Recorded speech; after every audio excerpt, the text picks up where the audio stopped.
So here we go again with some nice geeky fun for people that are interested in different banjos.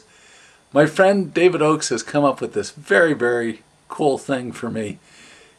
He's taken what may have been like a Stratocaster Junior neck. I mean, a shorter neck. This neck is, the string length to the banjo itself is 22.5 inches. So using an 11-inch pot, that puts the bridge in a really nice spot on here. And the idea here is to, we really like the sound of the old pre-Civil War banjos that have less tension on the strings. So having a shorter neck and then lighter strings tuned up to A and D and, you know, all the sort of modern things, you get the feeling of a pre-Civil War banjo for doing modern tunes, which is something I've been after for a long time. So one of the cool things he did is, again, if this was a Stratocaster, he's taken this neck and peg head, cut it down and formed it very much like a boucher, which is just great fun. What's really great for me, again, with it, if you were going to make a short neck like this, a lot of people would think of making 1.25 inches at the nut. And I really like wider string separation. So we've made this an 1 3/8 inches, which is what his New York Centennial banjo, the one from 1876, has a wider neck.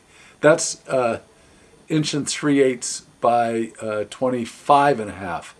So we have 1 3/8 inches and then 22.5 on this. And again, that's very cool because it puts this at the bridge. We have a very modern tailpiece on here. In a lot of ways, this banjo is a lot like with the Cafe Racer motorcycles they had in England in the 1950s. He's taken a Bruno pot from the 1920s, great maple pot, and then he's taken off, most of the tensioners, leaving just 8 the way you have on the older pre-Civil War banjos. And he did tensioners of the type that James Ashbourne used. And this, it's really quite a banjo. I mean, for what we're trying to do, this is just really fun. Okay, so.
Isn't that cool?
strings are still coming in.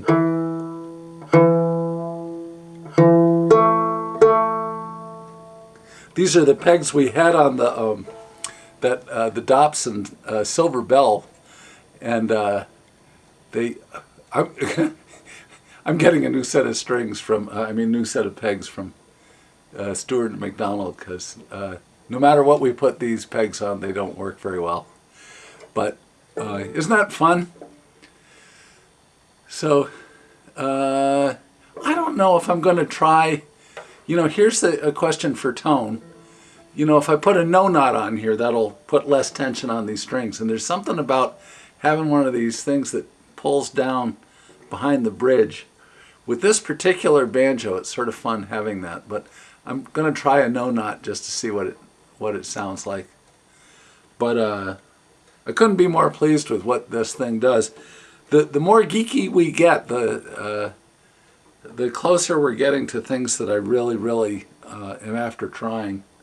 So anyway, all the best, everyone. And as always, I am so lucky to have Dave Oakes live in the same county as I do. To have somebody who can take a Stratocaster neck and turn it into a, basically a pony banjo. This is, just couldn't be more fun. I can't tell you how much fun I'm having with,